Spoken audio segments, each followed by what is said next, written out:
হে everyone, তোমাদের কাছে আবারও একটা নতুন রেসিপি নিয়ে চলে এসেছি। আজকের রেসিপিটা খুবই সুন্দর হতে চলেছে। বাড়িতে কিছু উপকরণ দিয়ে এই সহজ রেসিপিটা বানিয়ে নিতে পারবে। এবার কিভাবে এই রেসিপিটা বানাবে সেটাই তোমাদের বলবো। আর যারা ঝাল ঝাল খেতে পছন্দ করো বা জ্বর মুখে কিচ্ছু খেতে ভালো লাগছে না, এই রেসিপিটা গরম গরম ভাতের সঙ্গে একদম জমে যাবে, জাস্ট মজাদার। তোমরা একবার বানিয়ে দেখতে পারো। চলো এই রেসিপিটা আজকে কি করে বানালাম সেটাই তোমাদের সঙ্গে শেয়ার করি। চলো বেশি বকবক না করে রেসিপিটা ঝটপট শুরু করা যাক। দেখো, ফার্স্টে বলে দিই এখানে আমি কি কি উপকরণ নিয়েছি।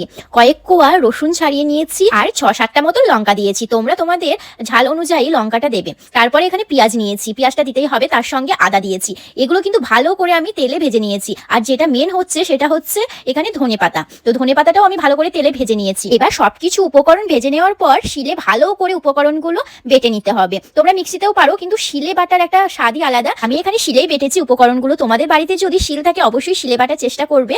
তো শিলে বাটার পর যেটা শেষে হচ্ছে সর্ষের তেল। এখানে সর্ষের তেল ভালো করে দিয়ে দিয়েছি। তারপর অল্প নুন দিয়ে দিয়েছি, পরিমাণ মতন যতটা নুন লাগবে। তো নুন দেওয়ার পর এই উপকরণটা কি করেছি, আবার একটু তেলে ভেজে নিয়েছি। তেল তোমরা না দিলেও চলবে, যারা তেল খেতে একেবারেই পছন্দ করো না। তো জাস্ট কড়াইয়ে দিয়ে বা ননস্টিকে দিয়ে ভালো করে একটু নেড়ে নেবে শেষে, তারপর নামিয়ে দেবে। জাস্ট হয়ে গেল। এই উপকরণটা এইভাবেই তৈরি করে গরম গরম ভাতের সঙ্গে সার্ভ করো। খুবই মজাদার রেসিপি, ভাতের সঙ্গে একদম জমে যাবে।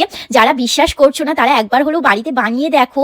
একবার বানালে বারবার বানাতে ইচ্ছে হবে এই রেসিপিটা। বিশ্বাস না হলে একবার বাড়িতে বানিয়েই দেখো। আর যারা খেয়েছো তারা তো অবশ্যই জানো এই রেসিপিটা কত সুন্দর খেতে।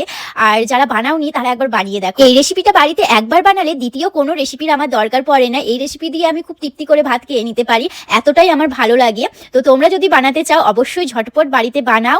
তোমাদের এই শীতে যারা জ্বর মুখ ঠান্ডা লেগেছে, এই রেসিপিটা কিন্তু খুবই ভালো লাগবে, একবার বানিয়েই দেখো। আর যদি আজকের ভিডিওটা তোমাদের ভালো লেগে থাকে তাহলে একটা লাইক কমেন্ট করে দিও। নেক্সট ভিডিওতে খুব তাড়াতাড়ি দেখা হচ্ছে তোমাদের সঙ্গে। সবাই সুস্থ থাকবে, ভালো থাকবে। আজকের মতন সকলকে জানাই টাটা, বাই বাই।